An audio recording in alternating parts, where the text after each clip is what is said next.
All right, I'll start. Good afternoon. This is the second last panel of the day. It's the containers, which, correct me if I'm wrong, but I don't think the containers has been present at the London seminar for 3 years. So that should entail that there are some interest, and it's also based on the number of panelists. I think it's looking good. So I'd like each one of you to just give a brief introduction to yourself and the companies you represent, please. Hi, I'm Aristides Pittas. I'm the CEO of Euroseas. Euroseas is a listed company in the NASDAQ for the last 10 years. We own dry bulk and container vessels. Our container exposure is mostly on smaller container ships between 1,000 and 3,000 TEU. And that's it. My name is Achim Boehme. I'm the CEO of Lomar Shipping. We have a fleet of around 100 vessels in total, mostly container ships. We're specialized in the range between 1,100 to 5,000 TEU, and we operate from London, Bremen, and Singapore. Yeah, hello everyone. My name is Heiko Hoffmann. I'm head of investor relations for Hapag-Lloyd. Hapag-Lloyd is a German-based, or the biggest German-based container shipping line, and one of the top 5 container shipping lines in the world. We are operating roughly 219 ships for the time being. Yeah. Good afternoon. My name is Constantin Baack. I represent the youngest initiative here on the panel, I guess. MPC Containerships, newly established in April this year. We have raised in 2 equity raises $175 in equity and have acquired feeder container ships. We have a strong focus on second-hand feeder vessels between 1 and 3,000 TEU, and we are stock listed on the Merkur market in Oslo.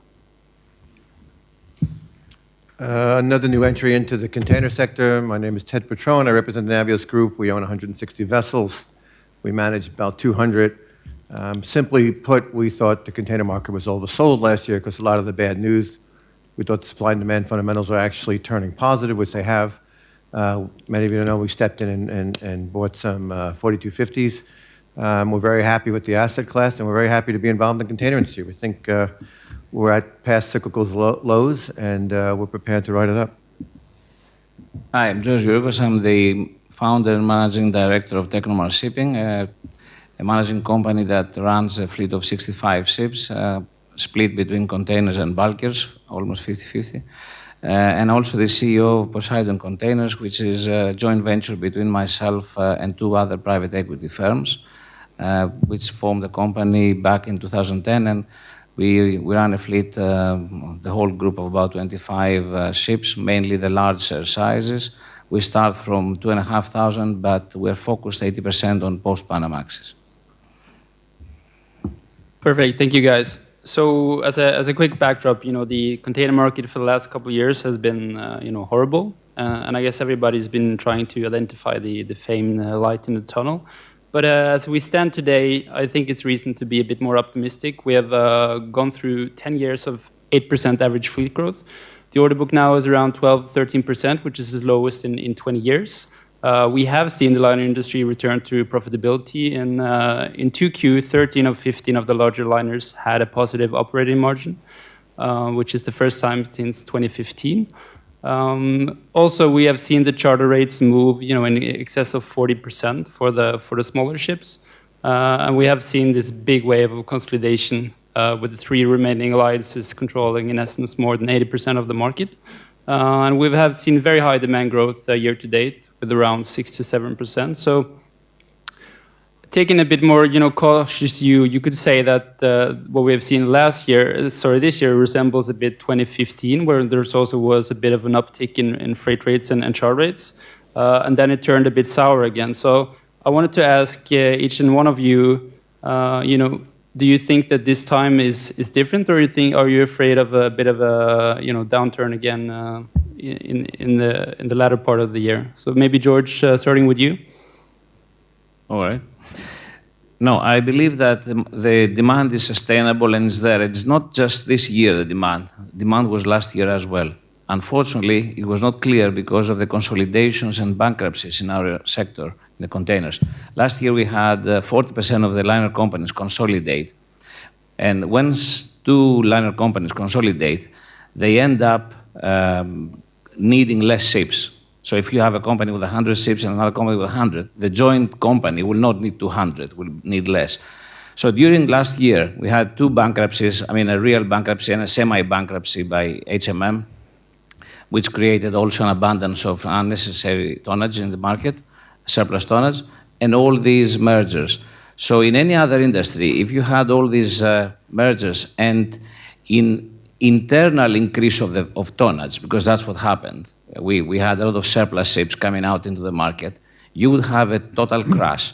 If you look at the index, December 2015 and December 2016, the drop in the index was very little. It was always like a flat line, which means, since shipping is all about supply and demand, that while we had a lot of oversupply from all these mergers and bankruptcies, the market did not nosedive. And by the way, the rates were always well above OPEX. So there was a lot of room for charter rates to drop. Like in the dry bulk, we had first quarter of 2016 rates at 50% OPEX. So there was room for the rates to collapse, but rates did not collapse. And don't forget that we have all these tonnage coming from Germany with the German banks that some people call them zombie fleets, that they don't care so much about the charter rate as long as the ships are employed. So all of this, and still we did not have a collapse in the market, which tells us clearly that there was strong demand even last year, which means this year is getting better and the prospects are to increase going forward. Thank you, George. Ted? George said everything I wanted to say. I think that it's, you can look at a chart and everybody can see the left side of the chart and it looks pretty easy, and you say, why didn't I see that? But I think a lot of us saw that the net fleet growth would go below cargo growth for the first time in 4 or 5 years. And like any of the other classes of ships, you've got to have that for a while. The day it flipped positive doesn't mean the rates are going to go up and stay up. It's like the housing market in the States. You have to chew through the inventory. We did that last year. We seem to be doing that to a certain extent this year. It just looks like going forward. Now there's different differentials and characteristics of the high end, the bigger ships and the smaller ships.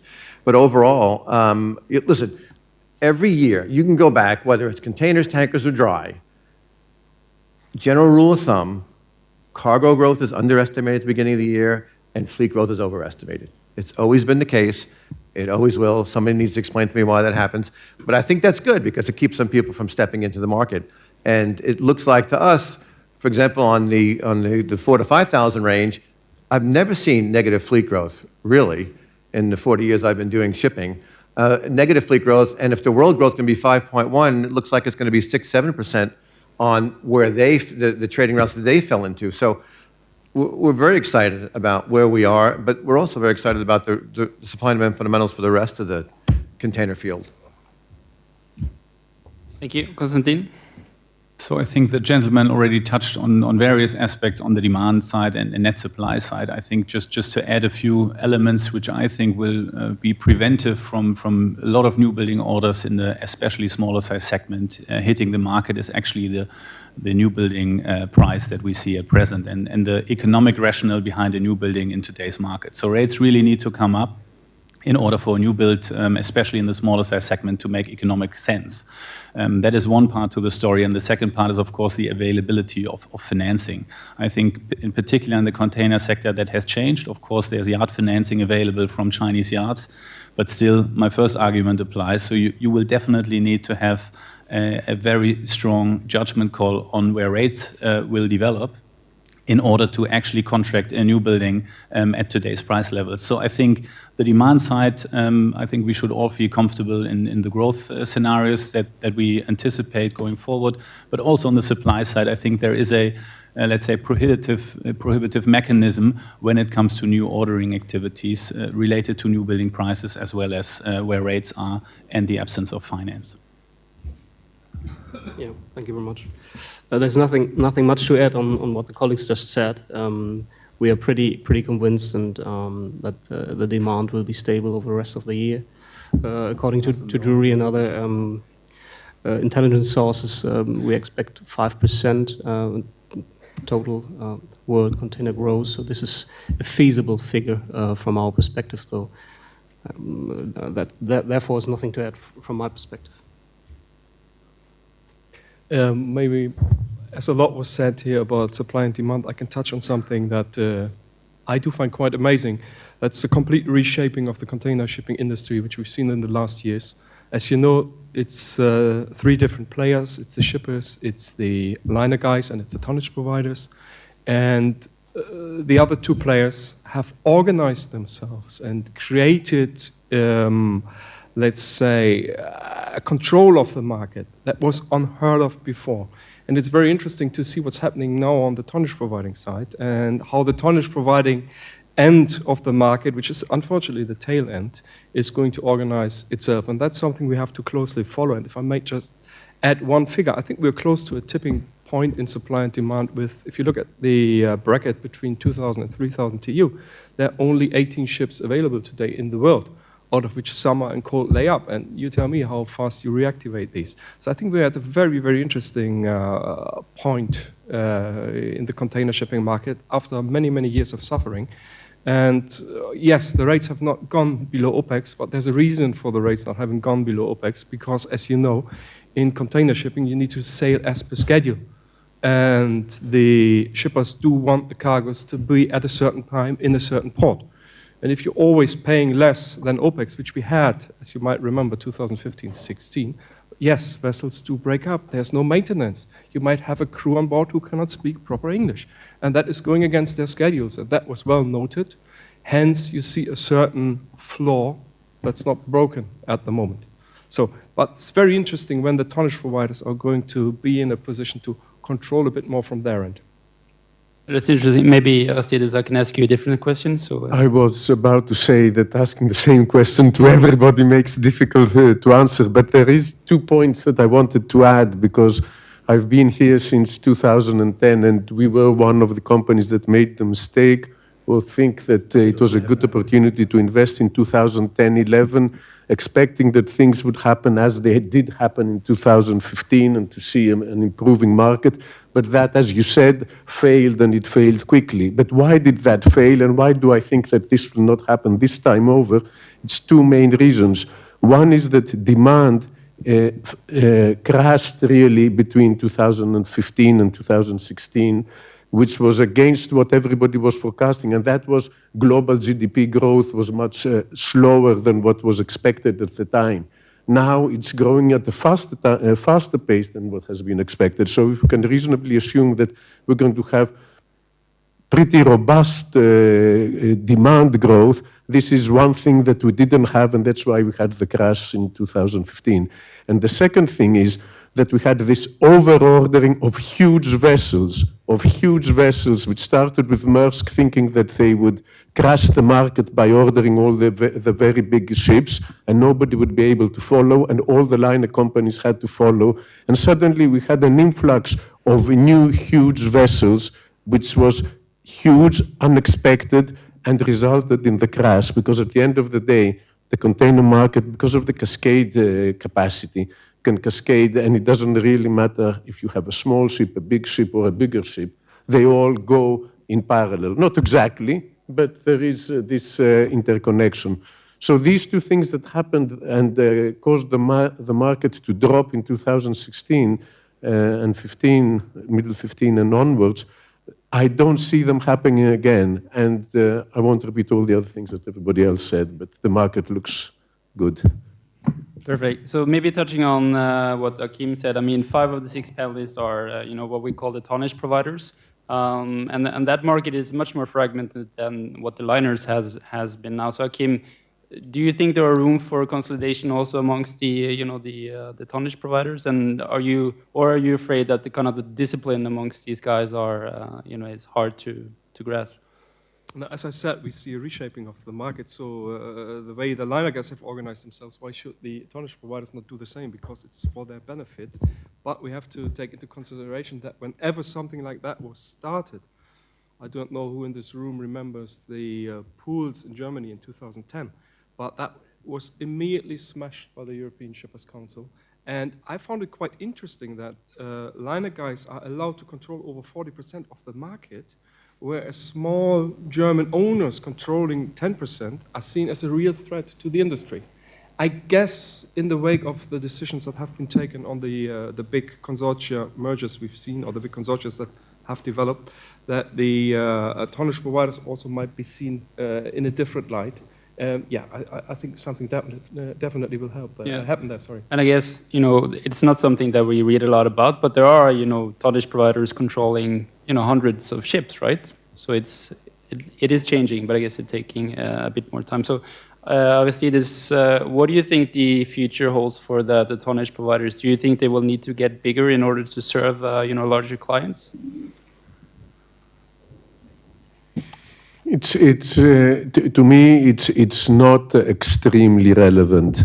A shipping company that has even 10, 15 ships has a size which is big enough to compete in an open market. For sure, I think that on the very big vessels, there are very few players, and there cannot be too many tonnage providers. But on the smaller size vessels, I feel quite comfortable that even smaller companies can compete, especially up to 3,000 TEU. There are quite a lot of companies that charter these vessels, so there is a little bit more of a market. Size can help, but it's not, a prerequisite for survivability or whatever. Right, and Heiko, maybe from a liner perspective, what do you think the bigger alliances will do with the tonnage providers? Is it positive or negative? I mean, from a liner perspective, this should be possible as well, as we have proven in our industry that is possible, and the tonnage providers should do the same. And I do not see any obstacles in this regard. So I would agree with Achim that they should go down the road as well. Right. Maybe one for you, George. We speak about some of the other shipping segments where kind of the short-term market gets bigger, right? And I guess historically the containers is, if you go above 6,000 TEU, it's essentially a contract market, right? Do you think kind of that will change, considering that the liners are holding on to quite a bigger order book amongst the the very big ships? Well, I think that the liner companies, they always have been concentrating on what they called their core business ships, which are the large ships, ships in excess of 12,000 TEU. Now, of course, if they cannot find enough ships of A category, and no one is out there to build them, because one of the very interesting points in our industry is that the container shipping, the ship owners in the container shipping that are financially healthy are very few remaining, really few. And their ability to order ships is very limited. There used to be a lot of private equities willing to partner up, and there have been some partnerships. But unfortunately, the last 2-3 years of really bad market have scared away the private equities from our industry. And our industry is very capital intensive, as container ships are substantially more expensive than dry bulk ships or tankers. So we need bigger amounts of equity. Therefore, our industry doesn't have the capacity for ordering from the ship owner's point of view, which I think, going forward, if the liner companies cannot find within the existing fleet enough ships, something that will happen in a couple of years, I think, for sure, given the amount of scrapping that has happened and the demand growth that we foresee, they might start ordering smaller ships, the ships that they need, specific ships, specialized ships, ships made to order for them. But at the moment, the liner companies have been concentrating on ordering large ships only. All right. If you look at the idle fleet now, it's it's below 2%, which is the lowest we're seeing in 2 years. And I guess typically in a shipping segment that would entail quite a tight market, right?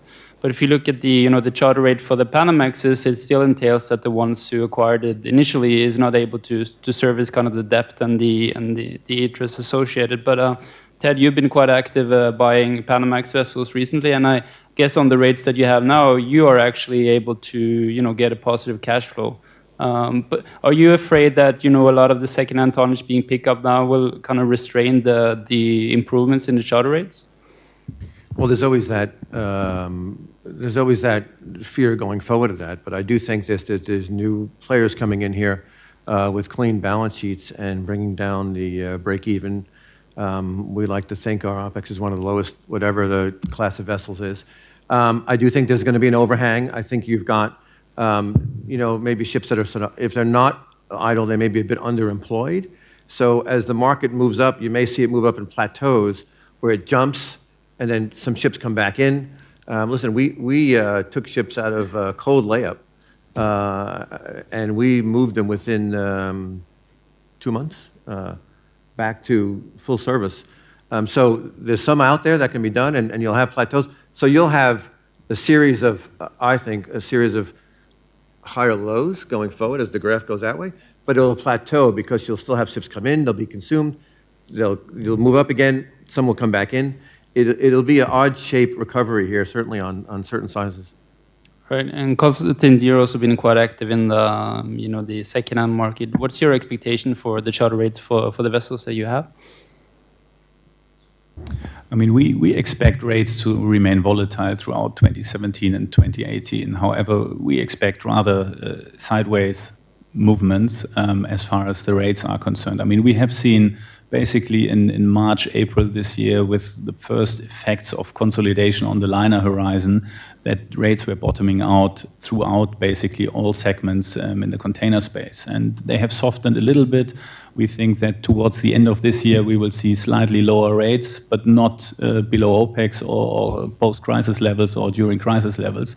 And we anticipate over the next 12 to 36 months that rates will stabilize, because the stabilization of rates just recently is also backed by demand growth. So it's not just reshuffling by liner companies, it's also backed by demand growth, and in particular in the intra-regional trades, where we see higher demand growth than we see in the global market. So in particular, therefore, I mean, and it's me basically representing a company focusing on the feeder segment. So we definitely think that the dynamics in that sector, looking at age profile of fleet, looking at demand developments, in particular in the inter-regional trades, as well as new building order book, this is the right place to be. And charter rates will, over time, actually go to the right direction.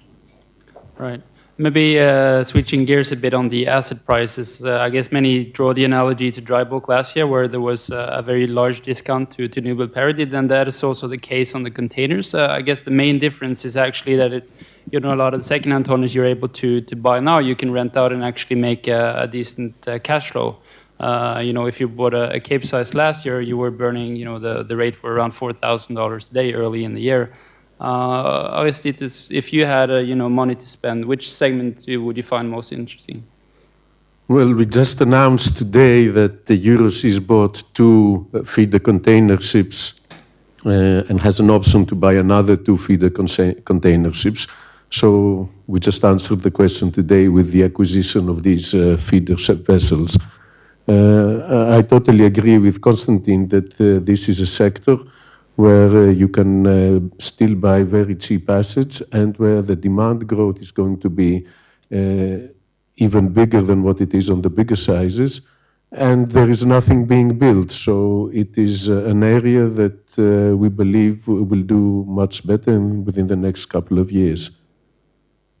Right, and maybe Achim, drawing the analogy to dry bulk again, you saw the asset values move quite rapidly last year on the Capes, for instance. Based on kind of the charter rates that we're seeing now, are you surprised that the asset values for second-hand containers hasn't moved more? If you look at the prices which you pay for second-hand container ships at the moment, it's more or less scrap related. And based on that, and with the rates we're seeing at the moment, you're not making a hefty return that is attractive for investors, I think. So I'm not really surprised. I think there's a lot of people in the waiting position at the moment trying to understand what's happening there. What is quite interesting, we just spoke about the Panamax sector. The Chinese market is absorbing quite a few vessels, and more than 20 Panamaxes have been bought by Chinese in the last 12 months, and more to come. We do know of at least 18 more vessels that have to be slotted into these Chinese cabotage services. Will that drive the prices up? Yes, most probably, but a deal just failed, which was $300,000 above scrap, because unfortunately the vessel inspected very bad, a German KG Panamax that Chinese wanted to buy. Certain pockets will definitely come up rather soon. And there are always some interesting vessels out there which are getting a premium due to their proven design. And this is something that's really, really interesting to target at the moment. Right. Maybe, Constantin, were you looking at the assets coming out of the troubled KG structures and then banks? What kind of conditions are you seeing on the ships in general? Mixed is the answer, pretty simple. I mean, we do see some vessels well maintained. We have actually rejected a few vessels due to the technical condition. But overall, I mean, we looking at second-hand tonnage, we definitely also look besides design and specification, so high reefer, low consumption, all the, let's say, usual elements that you would consider. We also look at dry docking cycles. So acquiring a 9-year-old ship could be not as good deal as an 11-year-old ship that has passed dry docking and is technically better maintained. So that is an element that we observe as well. But I mean, again, it's mixed and it really depends on the situation out of which you can actually acquire the ship. All right. Maybe, George, if you look at the year-to-date second-hand transaction, it's typically been on the smaller ships, right? Are you seeing opportunities also on some of the bigger, the post-Panamaxes out there? Well, there are not many buyers for post-Panamax ships except the liner companies themselves, which they're trying to gather as many post-Panama ships as they can, since they start to realize the lack of them. But coming to your question, what is the best ship to buy? I think the way to approach it is a little bit take a step back and think, what kind of company do you want to have? So, I mean, do you want to have a container company going forward that can go through the bad times, the good times, and all the cycles? Because to buy opportunistically cheap vessels today, it's one way of making a quick buck. But that is not going to give longevity to a company, given the fact that the designs in containers have changed dramatically since 2009. So I think the perfect scenario, and that's why, I mean, most of us on this panel, we're trying to raise equity through investors, capital markets, OTC, Norway, and so on and so forth, is we want to create a company that is solid and can give a lot of returns and upside to investors. That kind of company should have both the old design, cheap vessels, which are bought close to scrap, but those vessels are not going to have a much longer life going forward. I mean, they might be used for the next 5, 6, 7 years, but they're not going to be used for the next 10 years. And at the same time, we should also try to get our hands onto the new design vessels with the wide beams, eco, high reefer, these more expensive, but with huge upside ships. And have a combination, because the liner companies will always come to us to charter when they need a ship. But if we have also what they cannot find elsewhere, we have a little bit of a pricing power over the liner companies. So we say, if you want to get this Rolls-Royce, you might have to charter the Fiat as well, if you see what I'm saying. So I think, looking at the company globally, I would go out and buy as many as I can from the cheap, rock-bottom priced vessels, but at the same time, I would have my eyes open for any quality tonnage that might cost a bit more, but will also produce more money going forward and will create a more robust company for the future. That's my view. Ted, do you have any, what's the thinking on the Navios on future acquisitions? Again, I just repeat, we very much like the asset class we stepped in. I think we're looking at the smaller end of the scale right now in terms of vessel TEU sizing. I'll let the big boys talk about the higher end, but I think you're finding worldwide, it's a synchronized economic upturn here, and we haven't seen that in 10 years. If Europe gets better, the trade gets better because they're China's biggest trading partner. So we think everything's flashing green. If you say, what's the best buy out there? Navios decided 6 months ago it was containers. Now we're investing in dry because we think it's also good.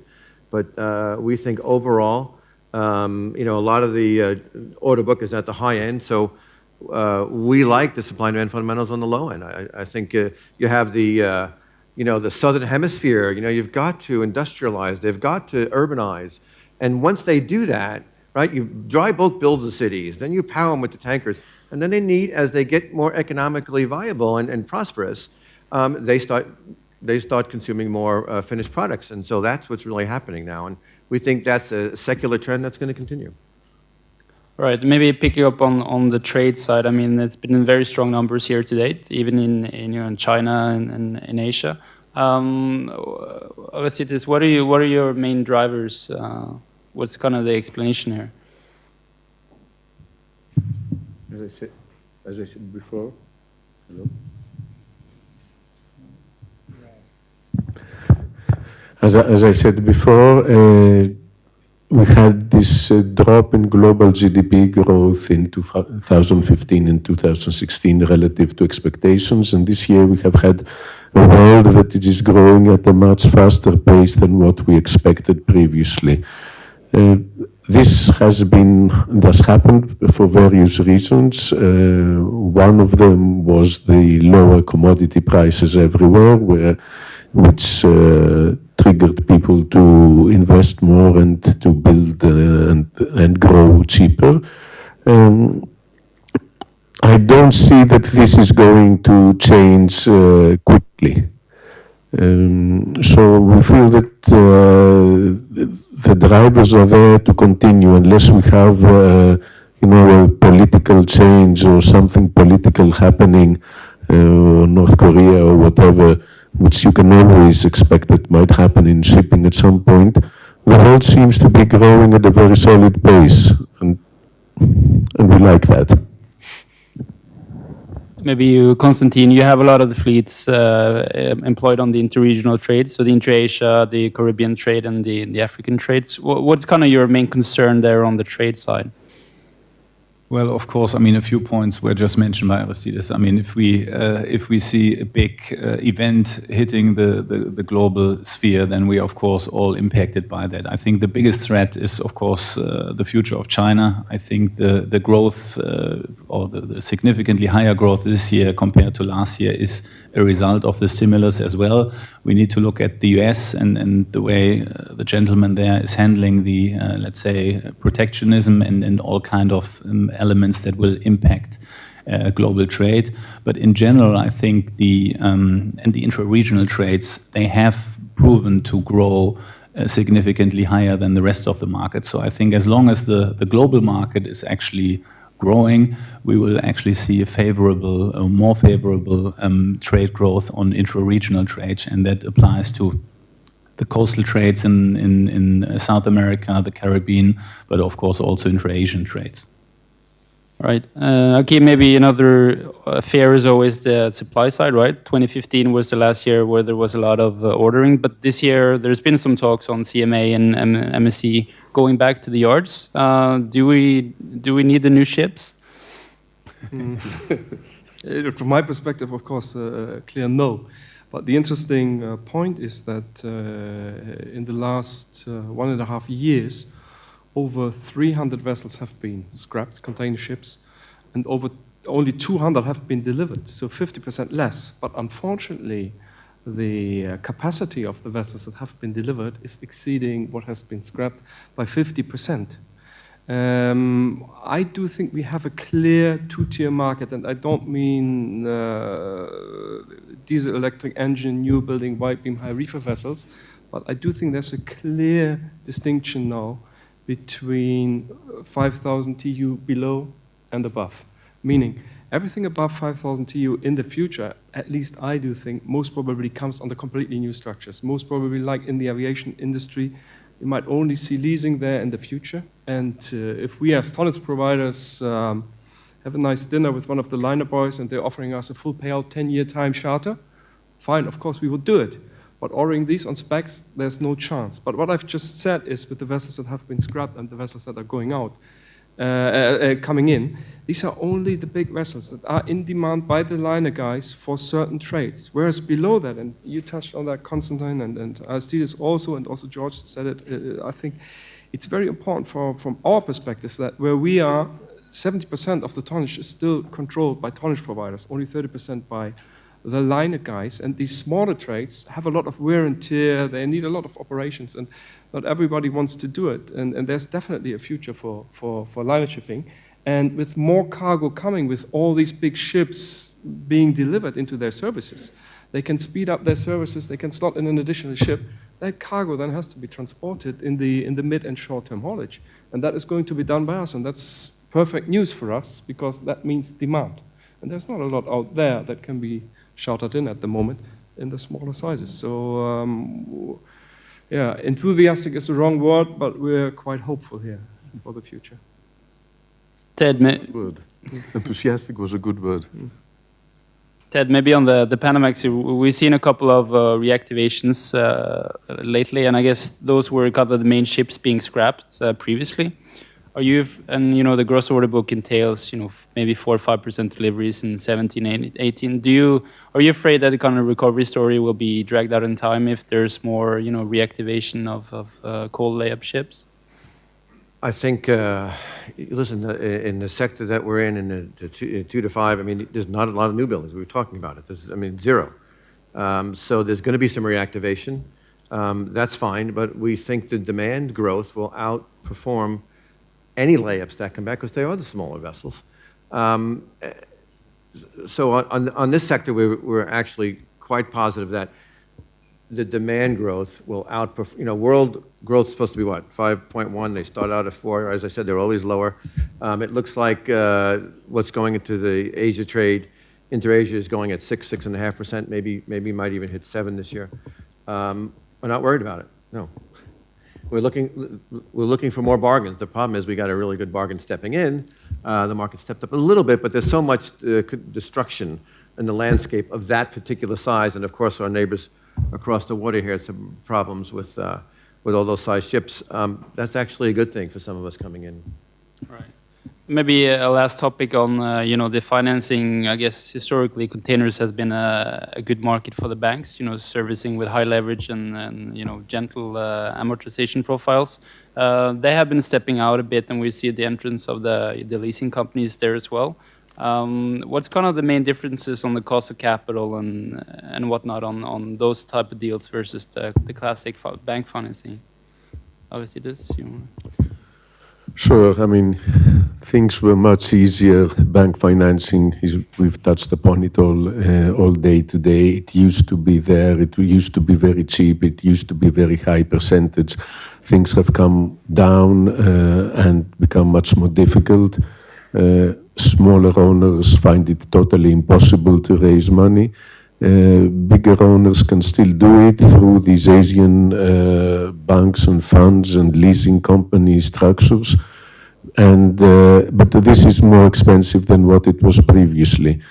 This is obviously a good thing because one of the reasons that container shipping suffered so much was the fact that banks were financing, especially German owners, 80, 90, even 100% of a vessel, and the equity was sought afterwards after. This was kind of a bubble, it burst, but we have felt the pain for so many years in the container sector. So bank financing being more difficult and more expensive, I think is positive for the longer term, for the people that are in the business to be here, to stay here, and to be here, you know, for a longer time. Right, and I guess along those same lines, you have the new IFRS, which entails that you will need to account for a lot more of the leases on the balance sheets. What do you think the implications will be on the tonnage providers in that sense? Maybe Achim? We already had the issues there, and our auditor, ex-auditor, sits in this room. So I have to be careful what I'm saying. It's a burden, yeah, because your figures do weaken showing this.